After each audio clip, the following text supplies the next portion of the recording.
Tom Brady, 23 years, 7 rings, most Super Bowl wins, passing yards, touchdowns, you know it. Okay. So, you know, I'll get to Michigan, Ohio State, because I won't be able to wipe the smile off you. That was nuts. I want to start with this. The late hit on Trevor Lawrence. So I got mixed emotions. I want my quarterback to have some mobility, but I also think you leave the pocket, Tom, and you're a running back. Where are you on this hit? That's a great question. I've obviously been a part of the NFL for a long time, and I remember there was an instance. I'll start by saying there's mixed emotions that I have about it as well. I remember in 2001, I think we played at Buffalo, and I slid late, and Nate Clements was the corner for the Bills, and he came up out of the secondary and absolutely crushed me. My helmet went flying off, and I got back and I ran to the huddle, and I had a lot of teammates that came up to me the next day and said, dude, these guys are coming. You got to get rid of that football. And if you're going to slide, you better get down. These guys are coming to get you.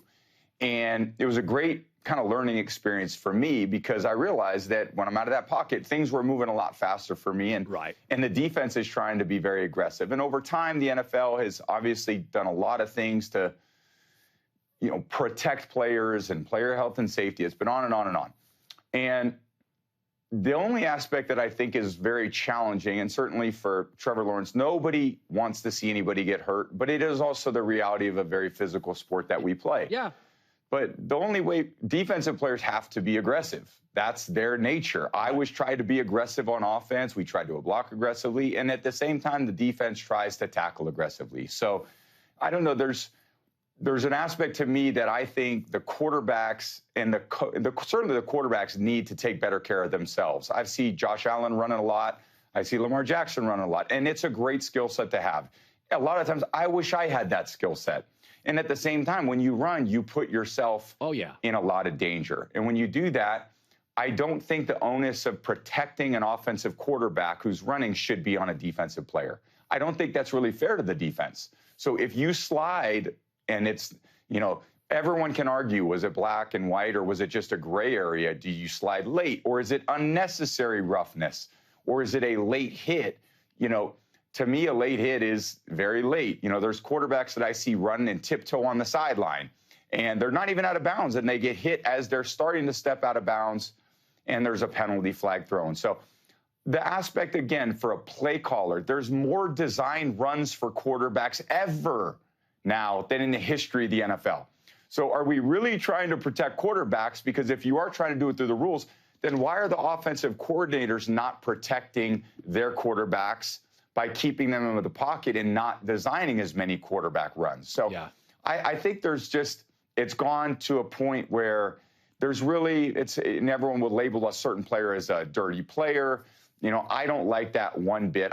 Maybe they fine or penalize a quarterback for sliding late, you know, and say, look, if we don't want these hits to take place, we've got to penalize the offense and the defense rather than just penalize a defensive player for every single play that happens when there's a hit on a quarterback.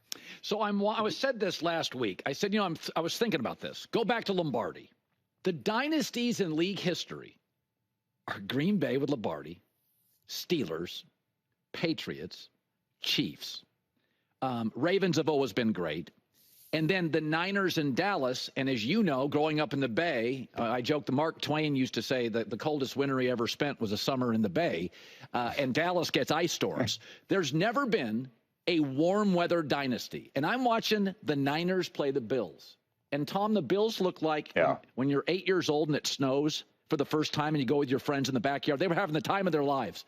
And I think it matters. I think Buffalo now with James Cook, Tom, did you feel when you played Peyton, SEC, dome team, did you feel it was an advantage? Absolutely. I felt like that was a great advantage that we always had, which is why those regular season games were, if they were in Foxborough, they were obviously an advantage for us. But if it was early in the season, the weather wasn't that critical.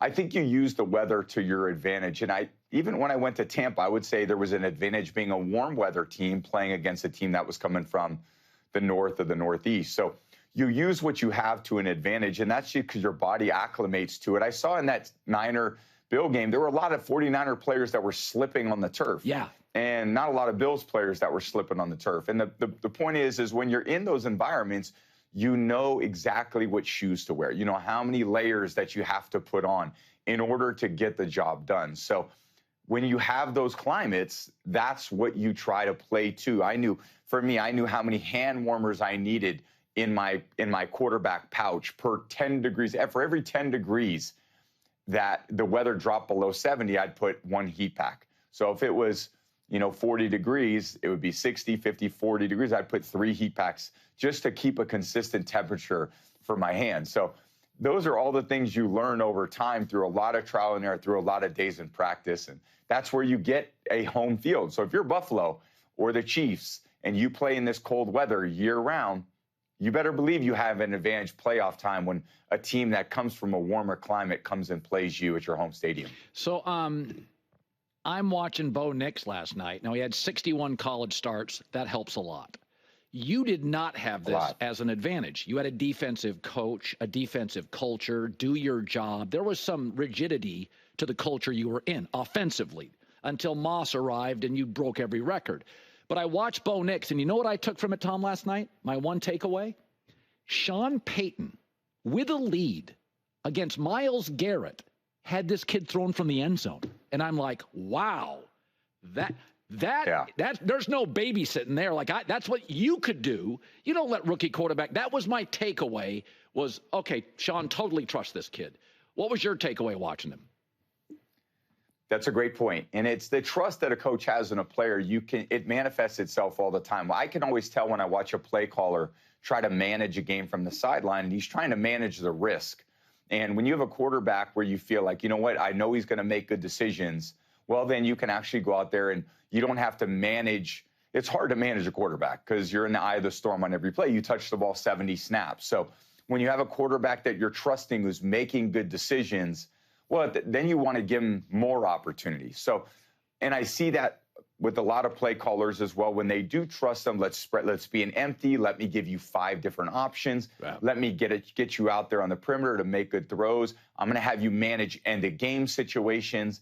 That takes a great developmental coach, and I would say Sean Payton certainly is that. He's a phenomenal coach, and a quarterback that wants to embrace that opportunity to learn a skill set of how to manage a game. Not just, hey, coach, what's the play? Tell me what to do. Coach, tell me the play, but why are we calling that play? Why are we in this situation? Why don't we understand the why behind what we're doing? How do we beat man coverage? How do we beat zone coverage?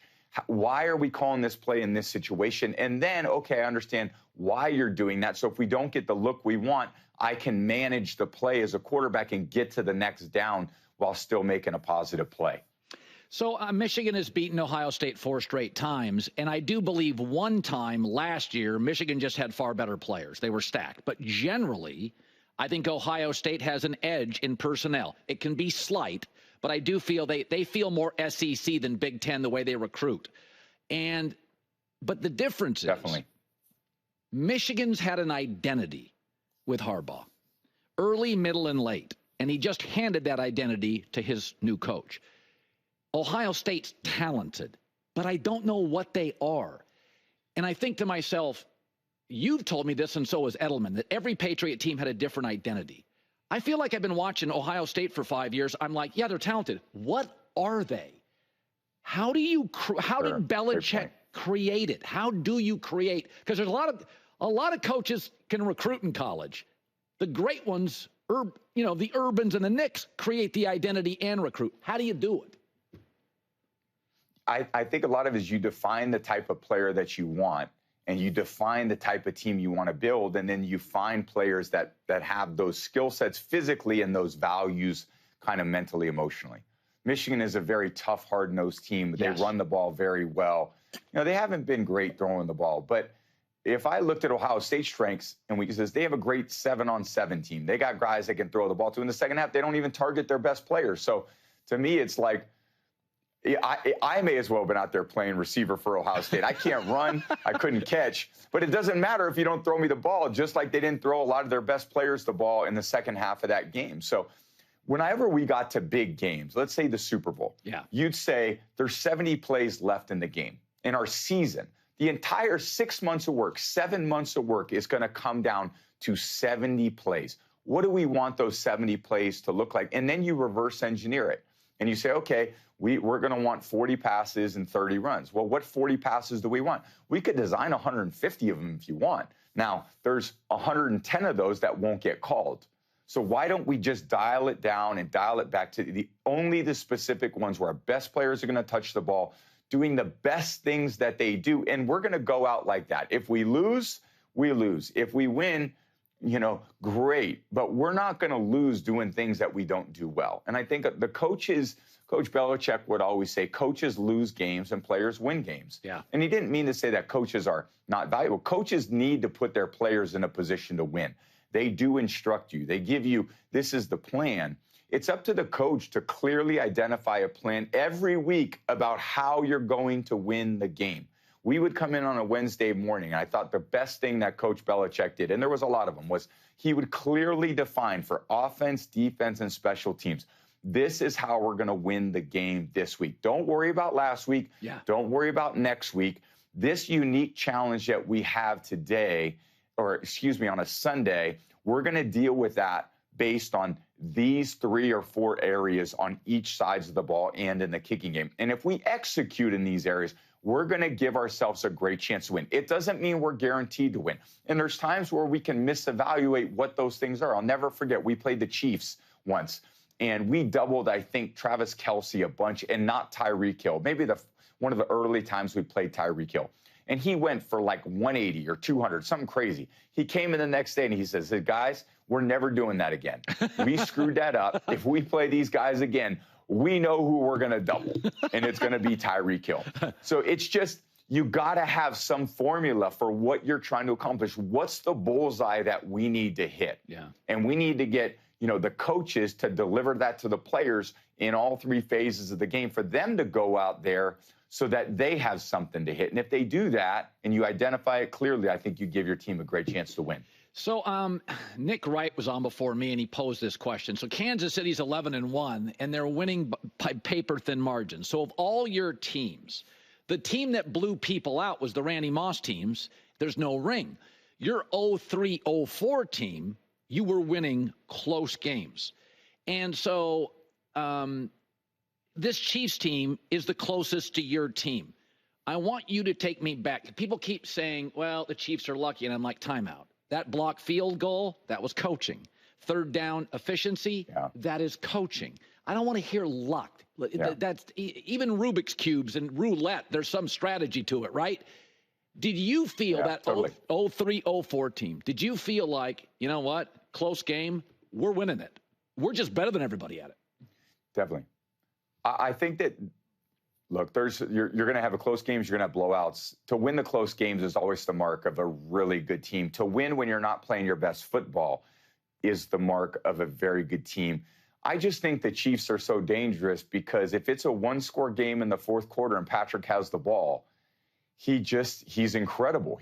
Not that he comes alive, because he comes alive all day long, but he's so dangerous because then he has 4 downs, late in the game where you got to stop him for 4 downs, not 3. Yeah. And that's a dangerous aspect for any defense. You have to kind of pull away from them, and that it's a hard team to pull away from because they do such a good job defensively.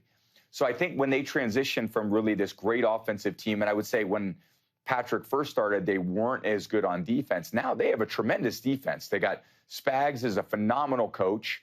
He's got them playing well defensively. Patrick is going to manage the game so well. He's going to throw to the open guy when it's there. He's got Travis out there that is going to make the right decisions in the big moments like we've seen time and time again. So they have a group of players. That organization does so many things the right way.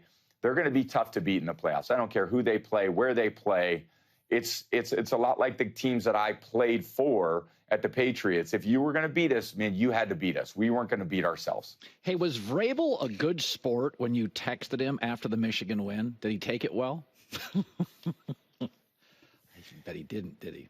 I have very little comments on that because a lot of the times Braves will somehow figure out how to turn it on you, and then you're the jerk that texted him. So sometimes I lay back on him, but He's a typical Ohio State guy. Let me say that. Yeah. They're all the same, Tom. Believe me, I've worked with them. The Michigan guys bring a different level of class. I'll just say that. There we go. Yeah, that's part Absolutely. Of it. Yeah. Great seeing you, man.